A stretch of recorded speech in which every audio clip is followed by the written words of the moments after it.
I got my canary wood neck for this Olivia box pretty much shaped up. Pretty smooth. I liked it. I wet it, resanded it. I have a heel glued on it to raise it to the right height. I mentioned earlier I glued 2 blocks in to position it perpendicular to the box. And then I set a block here to get the height. What I was looking for was just a little bit of a back angle.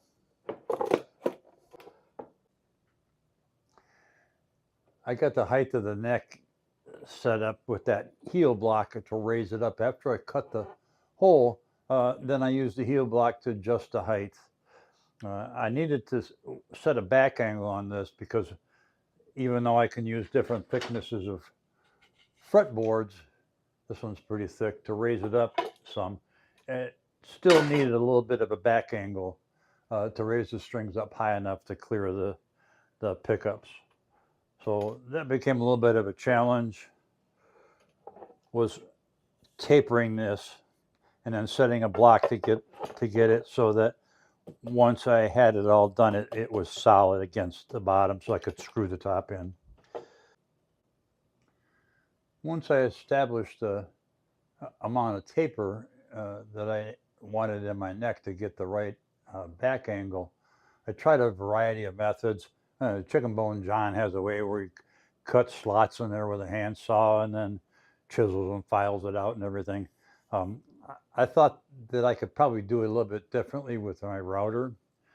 So what I did was I have this long board that I use for a variety of reasons, or a variety of things.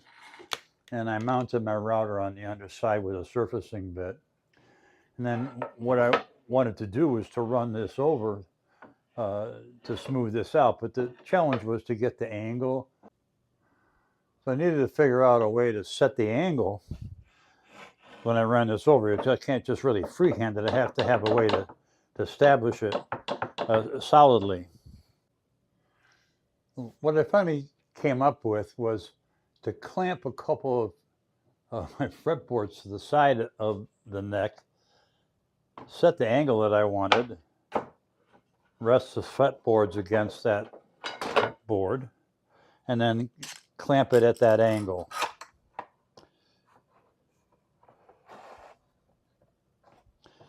So now that held it at that angle, and I could just run it over the router bit, set the router bit to the height that I wanted, run it over, and it actually worked very well.